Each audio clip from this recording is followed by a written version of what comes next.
And if the property is true for arbitrary element, then we say that the property is true for all elements, every element. So take arbitrary element from x bar. Suppose z belongs to x bar is arbitrary element. If we show this x bar, if we show the z belongs to y bar, then we say that every element of x bar present in y bar. So as z belongs to x bar, therefore z is related to x by using the definition of equivalence class. So what is the definition of equivalence class? X bar, this is the definition, that x bar contains the elements which are related to x. Z belongs to x bar, there we have z belongs to x bar, therefore z is related to x. And our assumption is what? X belongs to y bar. This is our assumption, and this implies x belongs to y bar implies x is related to y. So what we have this, by using assumption we have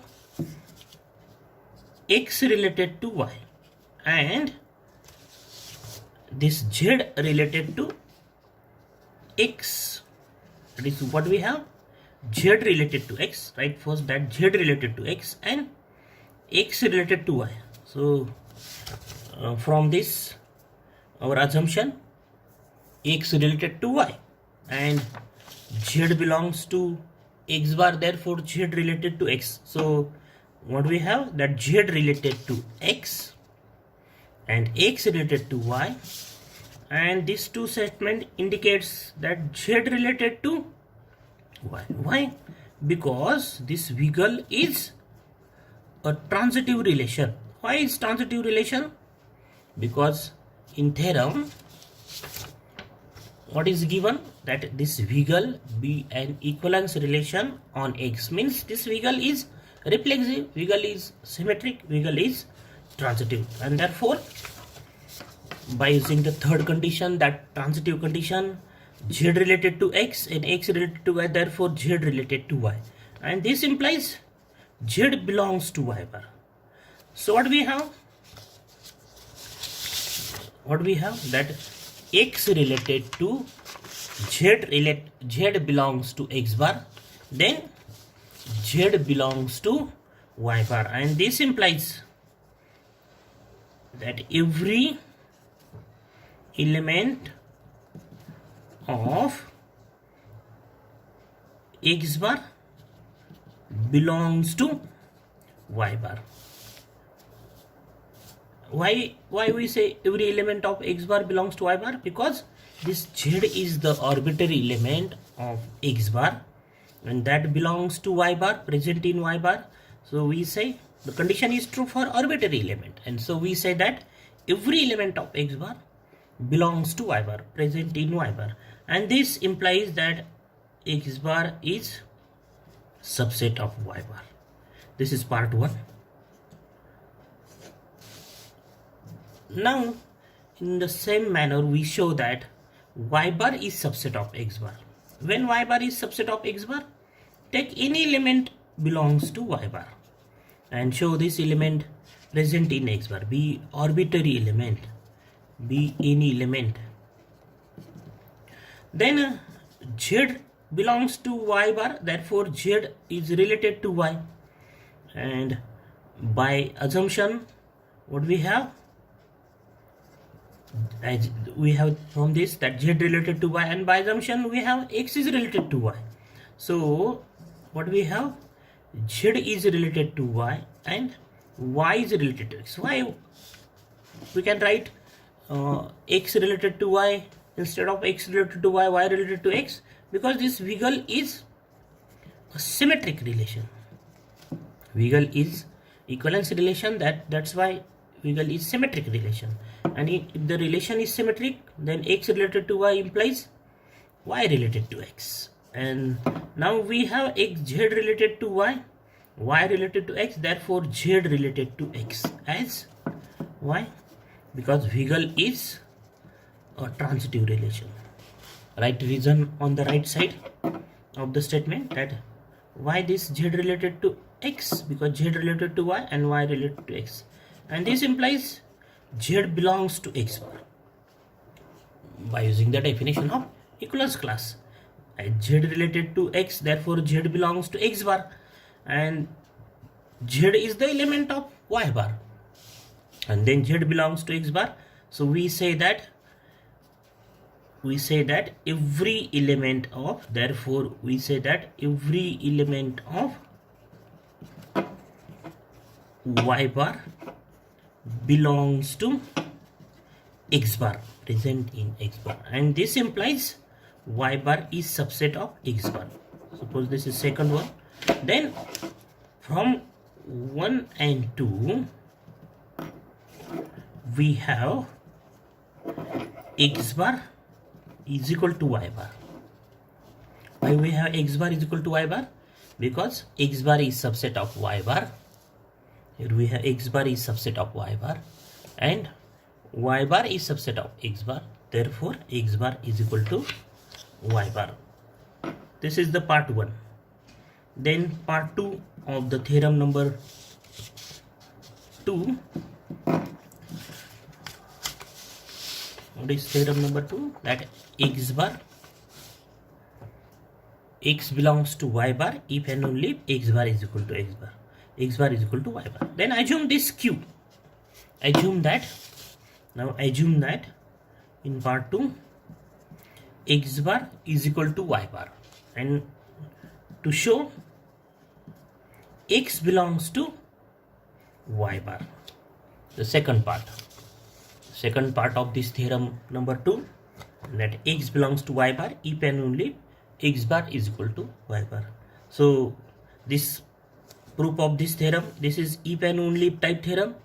So proof of this theorem contains 2 parts. First is assume p, show q, and then in second part assume q, that is assume that x bar is equal to y bar, and show that x belongs to y bar. Okay, so when x belongs to y bar, if x related to y, as this wiggle is reflexive relation, and therefore what we have, every element related to itself, that is x related to x, and as x related to x, therefore x belongs to x bar, and x bar and y bar both are same, so x belongs to y bar. So what do we have? X belongs to y bar, that is this statement, x belongs to y bar. And so from part 1 and 2 we say that, what do we have? We have that x belongs to y bar if and only if x bar is equal to y bar. This is the proof of second theorem. Then the third theorem, that is, we have to show any 2 equivalence classes are either identical or disjoint. That is, we have to show this, either x bar is equal to y bar or x bar intersection y bar is empty. So to prove, what do I have to prove? That x bar is equal to y bar or x bar intersection y bar is equal to phi, empty. If we assume that x bar intersection y bar is equal to phi, then there is nothing to prove.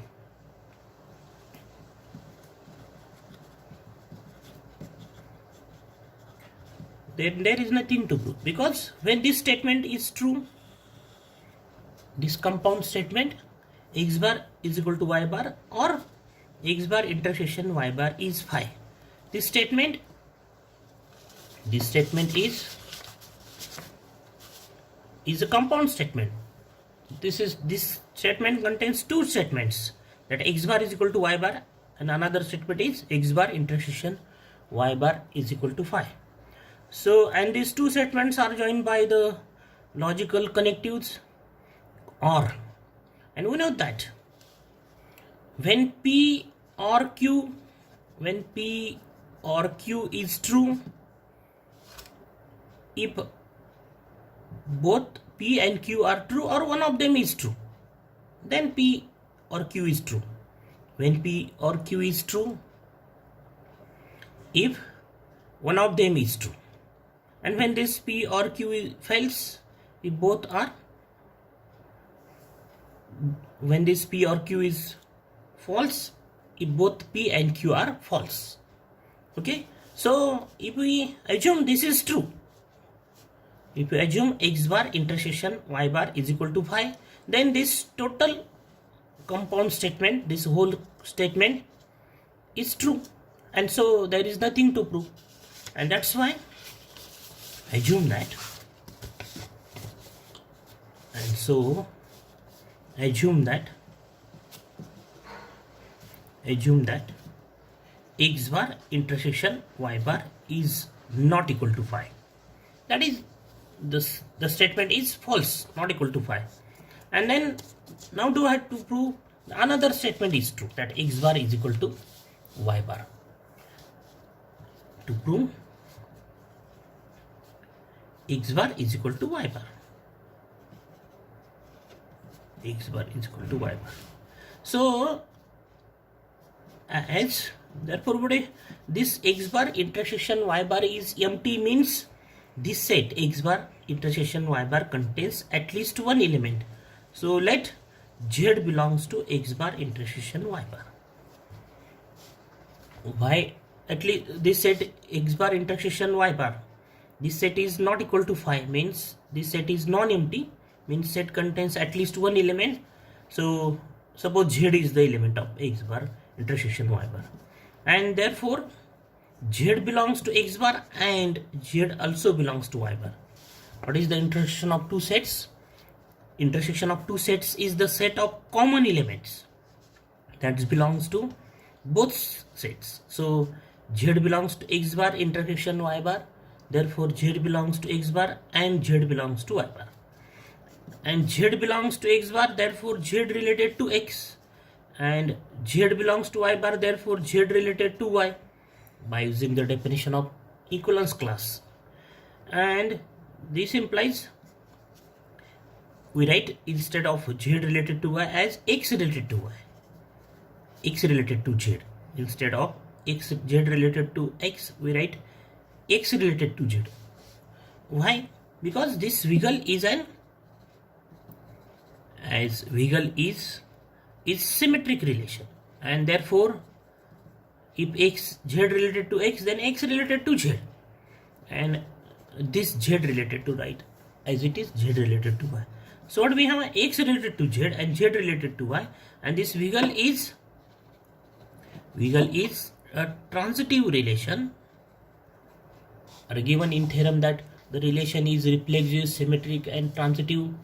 Therefore x related to y, because x related to z and z related to y, therefore x related to y, as the relation is transitive, and this implies x belongs to y bar by using the previous theorem, by theorem number 2, that is x related to y. This is by using the definition of equivalence class, that x is the related to y, therefore x belongs to y bar, and then this implies x bar is equal to y bar by theorem number 2, that x belongs to y bar, that's why x bar and y bar both are same, and so this is true, and therefore one of them statement out of these two, x bar is equal to y bar or x bar intersection y bar is empty, is true, and therefore we say that any two equivalence classes, therefore what we have, any two equivalence classes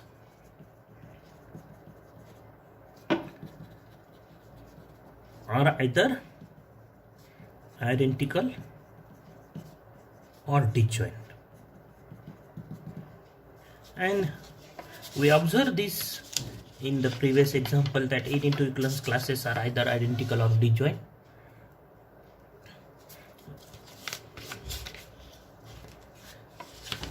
Observe this example. R, suppose instead of R write vehicle, this vehicle. So in this relation, this vehicle relation, what do we have? This vehicle is the equivalence relation. Under this, the equivalence classes, if we observe these four equivalence classes, then we observe that any two equivalence classes are either identical. For example, A bar and B bar are identical. Or if we observe A bar and C bar, then these two equivalence classes are what? Disjoint. Intersection of A bar and C bar is empty. Intersection of A bar and D bar is empty. Intersection of B and C is empty. B bar and C bar is empty. That is, any two equivalence classes are either identical or disjoint. In any equivalence relation, we have equivalence classes, and that equivalence classes satisfies these three properties that are observed in theorem. Next,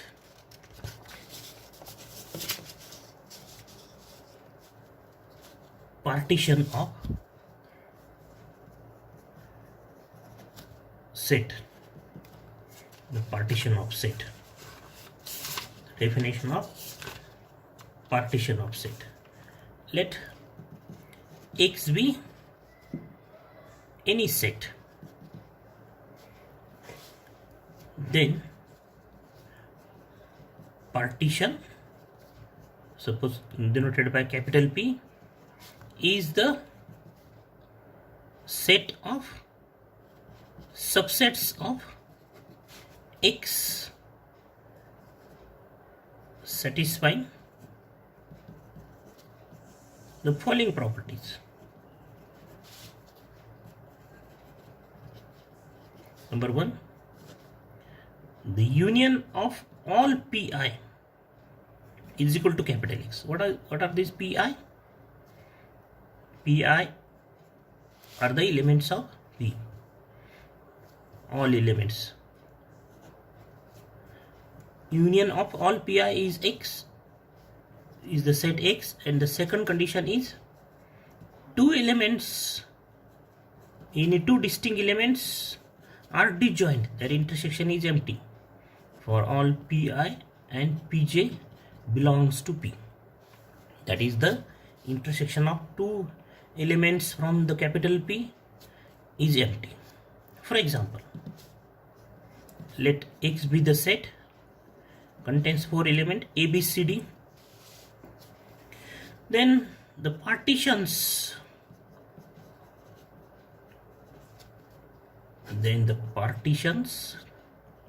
some partitions of X are, number one, suppose